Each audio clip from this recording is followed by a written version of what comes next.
planes intercepted range from maritime reconnaissance aircraft equipped with highly powerful radar to spy on ships and submarines and capable at least of carrying nuclear depth charges, to long-range bombers whose deadly cargoes lie unseen behind the bomb doors. Often, it's true, these Russian planes are simply flying to Cuba or escorting Russian ships. But sometimes when they're intercepted, it's chillingly obvious that they are trying to see just how near they can get to the British coastline before they're spotted. And on other occasions, they would appear to be practicing bombing runs which coincide strangely with the positions of Britain's North Sea oil rigs. Well, for the first time, the RAF has allowed a reporter to fly on what it describes as its most sensitive mission, the intercept. Paul Tilsley has spent the last week, for all the world this weekend, with the Phantoms of 43 and Treble 1 squadrons of RAF Leuchars near Dundee on the intercept front line. It's the RAF's last real scramble, the hot front of the Cold War. 24 hours a day at Leuchars, at least 2 Phantoms sit in special hangars at the end of the runway on QRA, Quick Reaction Alert. Armed with 4 missiles each, they're crewed by a pilot and a navigator and a comprehensive ground staff, all of whom live and sleep in the Q shed right next to the QRA hangars. To fly on an intercept mission, I had to replace the navigator and take over his role. After months of security checks, a medical clearance to undergo extreme conditions of flight, and tests to see how I could cope with disorientation, decompression, and oxygen starvation, I was allowed onto the base. There, I was taught on simulators how to operate the in-flight navigation computers, carry out the necessary flight checks, and how, in a rudimentary manner, to operate the plane's airborne intercept target radar. Finally, I was kitted out in the 4 layers of clothing and the ejection seat harness Phantom flyers use, and taught how to run in it to the aircraft, all of which proved useful training when, sitting in the Q shed with the crews watching Wimbledon on TV, the balloon went up.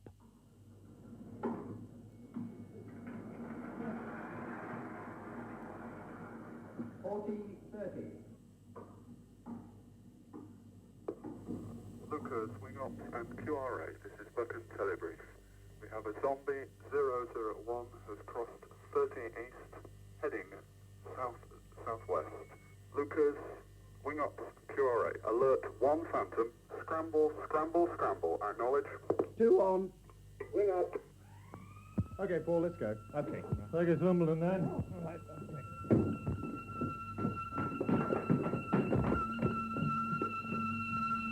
Running out towards the aircraft now, into the second hangar where our aircraft is. Bells going as the doors open to the front and also to the rear part of the hangar so that we can start up the engines right in the hangar. Generators starting to start the engines with to give the aircraft the power it needs. And we're jumping up into the aircraft now to get into the seat to start. That mission was aborted in flight when the Russian turned for home, possibly because he'd spotted us on his radar, and I had to wait 3 days for my next scramble.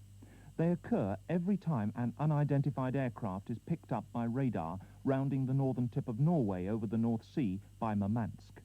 As it leaves Russian airspace, it enters the part of NATO airspace the RAF is responsible for, called the British Air Defence Region, and the Phantoms are launched. If the Russians were to commit a hostile act, then the Phantoms could be ordered to shoot him down. But the officer in charge of RAF Leuchars, Group Captain Bill Maish, takes great pains to stress that in peacetime, tact is the order of the day. If even a Soviet bomber plane were headed towards Britain, he would be turned away in the gentlest of ways. There are internationally recognized signals, waggling the wings, passing in front of the aeroplane to indicate which direction you want him to go, and we would try and head him off using those signals. Do you ever feel that they're trying you out? I think there's a certain degree of that sort of activity, yes. And over the years, I have no doubt that they have tried different tactics and flown at different heights to see how close they can get before they are intercepted. The Russians don't often show much response when they're intercepted, but when they do, they can be hostile. There are even occasions when it appears they're trying to fly the Phantoms into the sea. Intercept pilot Flight Lieutenant Dave Wildridge explains how. By turning at low level with the fighter on the inside of a turn, in which case the fighter would stay in the same plane as the target aircraft, and not realise that at the same time the aircraft was descending. Slowing down, turning, descending all at the same time. Also, we've seen lights shone from the Soviet aircraft towards the fighter, particularly at night. This is very blinding to the pilot of the fighter, and use of strobe lights as well. But in common with other flyers, my pilot, Al Lockwood, a 43 squadron man who used to be in the New Zealand Air Force, isn't intimidated. Far from being worried about intercepting a Russian plane, he enjoys it. Oh yes, it's always a challenge. I can always remember the first time I went up there to see the size of it. We had on radar from quite a distance out.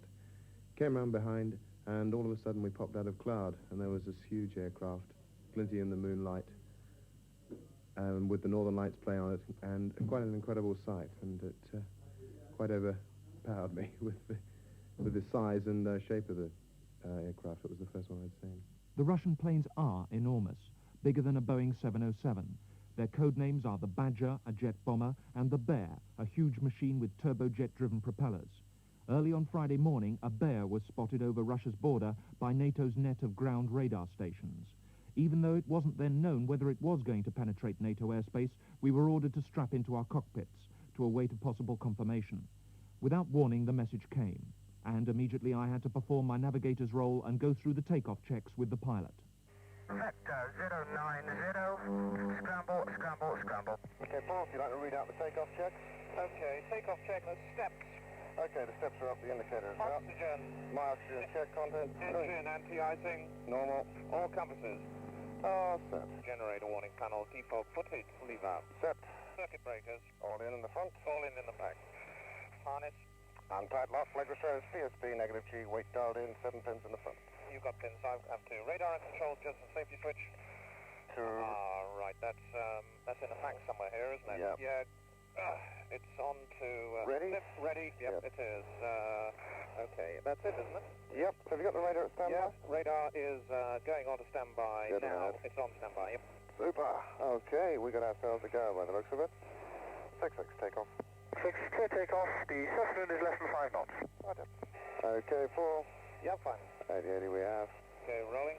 Rolling. Feeling the acceleration in the back as we roll forward faster and faster. Now really pressing me into the back of the seat. Runners on board. Okay. 80 knots. Good. 100 knots. 120 knots. 140 knots. 160 knots. Airborne. 6-6 airborne to approach. Quickly, we climbed to 30,000 feet, my ears popping and lungs adjusting to the oxygen mix in my mask. We were instructed to intercept the Bear 450 miles from base over the chilly seas between Iceland and the Faroes. To do so, we had to refuel in mid-air from a tanker plane scrambled ahead of us. As the tanker lets his fuel hose out behind him, the Phantom has to push his probe arm exactly into the middle of an open-ended basket on the end of this hose. It was now my job, as navigator, to guide the pilot in. Now getting nearer and nearer to the tanker, its massive white underbelly filling the sky above us, left and right. We're going in towards it now. Looks okay. I think you want to go slightly to the left. And up just slightly, right. Looks up a bit more, up. That's it. And we're in. Tanks full, we rapidly closed on the Bear. As we maneuvered tightly, our special anti-gravity trousers squeezed our legs and stomachs, our faces lengthening and distorting under the force of gravity. Guided in the general direction of the Bear by American airborne radar, I found him on our target radar, and as the blip grew stronger, we homed in. Okay, we're banking hard away to the left, and the pressure pushing you down into the back of your seat. As we go along at 517 knots, pulling a little bit of G, climbing just a little bit as we turn as well, going in with another Phantom towards the intercept. We've got our radar contact on the screen, and also as the sun glints off the Bear, you can see him quite large, even though we're still a few miles away. Go for it, tally ho. Go for Roger. Judy. Copy, Judy. Going in from below him now, still banking hard to the left to catch up with him because we're coming in from behind him. Big silver aircraft with 4 great big engines. It's got gun ports on it all over. It's incredibly long. The width of his tail is greater than the length of the whole of our Phantom. Delta 55 going port heading 230. 55, pretty copy. Big red star on the back of the aircraft. Bear Foxtrot, maritime reconnaissance aircraft of the Russian Long-Range Air Force. How many crew would he have on a plane like that? Not too sure, but probably somewhere in the region of 10 or 12. From this high level at 26,500 feet, Al, would he be able to look out at shipping then, as he's a maritime reconnaissance plane? Possibly. The bulge you can see underneath his fuselage is a very large radar he uses for his reconnaissance. Stand by for a bit of turbulence.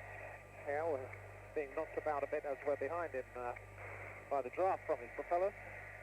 We'll go and have a closer look from the right-hand side. Okay. Going in, I'm taking some official photographs in the back. As we come up the starboard side, you'll be able to see the guy sitting in the back here. With his camera, taking photographs of us, just like we're doing to him. If you wave to him, he'll probably wave back. There you go. Yeah, yeah. Amazing. You can see him very clearly. The other Phantom tucked underneath the other wing. We're underneath the right-hand wing, and he's underneath the left. Roger, we're finished. Okay, let's go. Okay, and after 10 minutes with the bear, we're now banking steeply away and increasing speed as we go after a second Russian aircraft that's come into view. And we're now coming up fast beneath him and to the right of him, with the other Phantom beneath him to the left of him, escorting him along. Once again, a Bear Foxtrot, I think, Al? Paladin, that's right, Paul. Other Foxtrot, another maritime reconnaissance aircraft. Coming in close underneath his wing now. You can see out of virtually every window in the aircraft. There's a face peering at us. This crowd aren't quite so friendly. They don't believe in waving. With a Phantom on each side of them, they don't know which way to look. Okay, the Bear is now climbed up to 28,000 feet, hoping to shake us off, but we can still maintain contact with the Bear. He's certainly a sinister-looking aircraft. And now we're sandwiched in between both of them. The one that we did originally have a look at has come up to our right, and the other one is on our left. And now banking away hard to the left as we leave the two Russian Bears, because they're now leaving the British air defense region and are shortly going to come into the American air defense region, and they're going to be intercepted by American fighters out of Iceland. And so now at 460 knots, having successfully completed the intercept, we're heading for home. And after a mission lasting 2 hours and 50 minutes, we finally touched down at Leuchars.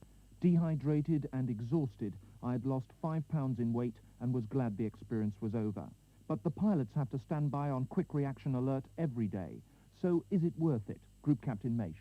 I have no doubt at all QRA is absolutely essential. The main purpose is to indicate to the opposition that we are wide awake all the time. And if we didn't show him that, I'm quite sure that he would encroach closer and closer into United Kingdom airspace, and eventually we would have to do something about it. Paul Tilsley with 43 and Treble 1 squadrons of the RAF. And you might be interested to know that an article based on Paul's work with the intercept unit will appear in this week's edition of The Listener.